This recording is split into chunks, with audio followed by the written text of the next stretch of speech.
আসসালামু আলাইকুম বন্ধুরা, welcome to my channel Afroza শখের রান্নাঘর। বন্ধুরা কেমন আছেন সবাই?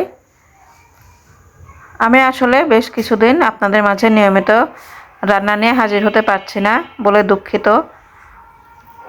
নিয়মিত হাজির না হওয়ার জন্য আসলে মনটাও ভালো না, খুব একটা ভালোও লাগে না, কারণ সেভাবে ভিউ বা ওয়াচিংটা উঠছে না।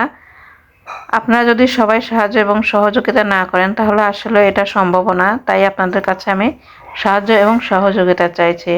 আশা করি আপনারা যদি সাহায্য সহযোগিতা করেন এবং পাশে থেকে সাপোর্ট করেন তাহলে ইনশাল্লাহ আবারও নিয়মিত হতে পারবো। তো যাই হোক বন্ধুরা, আমি আজকে নিয়ে হাজির হয়েছি বাঁধাকপি ভুনা ডিম দিয়ে। বিসমিল্লাহির রহমানির রহিম। চলে এলাম মূল পর্বে।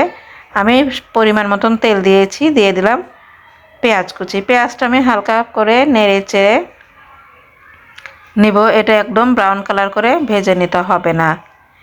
এখন আমি দিয়ে দেব সামান্য পানি, যাতে করে পেঁয়াজটা পুড়ে না যায়। দিয়ে দিয়েছি স্বাদ অনুযায়ী লবণ, আদা পেস্ট, রসুন পেস্ট, হলুদের গুঁড়া, মরিচের গুঁড়া এবং জিরার গুঁড়া ও ধনিয়ার গুঁড়া, এটা পরিমাণ অনুযায়ী।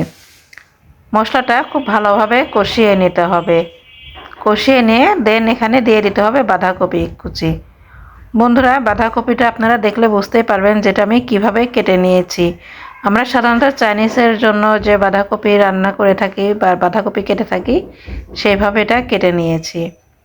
বাঁধাকপিটা ভালোভাবে নেড়ে চেড়ে মশলা মিশিয়ে নিয়ে দিয়ে দিতে হবে ডিম। এখানে আমি মাছের ডিমটা ব্যবহার করেছি বন্ধুরা। মাছের ডিম দিয়ে বাঁধাকপি এভাবে রান্না করলে খেতে ভালো লাগে।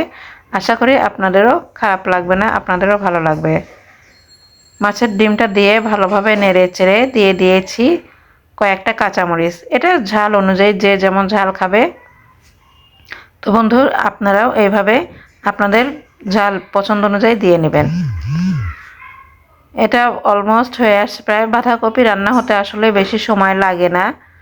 আমি ভালোভাবে নেড়ে চেড়ে দিয়ে যখন হয়ে আসছে প্রায়, তখন এটা এখানে দিয়ে দিয়েছি ধনেপাতা কুচি। এটা আমি ভালোভাবে রান্নাটা করে নিব, একদম কোনো রকম পানি থাকবে না। হয়ে গেল বাঁধাকপি ডিম, হয়ে গেল মাছের ডিম দিয়ে বাঁধাকপি ভুনা। তো বন্ধুরা, আপনারা অবশ্যই বাসায় এভাবে ট্রাই করে দেখবেন। আপনারাও খাবেন এবং আপনাদের কাছের মানুষদেরকেও করে খাওয়াবেন। ইনশাল্লাহ আশা করি সবাই ভীষণ পছন্দ করবে। তো বন্ধুরা, কেমন লাগলো আপনারা অবশ্যই লাইক কমেন্ট করে জানাবেন। আর আমার চ্যানেল যারা নতুন, প্লিজ সাবস্ক্রাইব করে পাশের বেল আইকনটি বাজিয়ে দিবেন, যাতে করে আমার রান্নার প্রতিটি ভিডিও নোটিফিকেশন আপনারা প্রথমে পেয়ে যান। আর আমাকে আপনারা বেশি বেশি করে সাপোর্ট করবেন এবং পাশে থেকে এগিয়ে যেতে সাহায্য করবেন।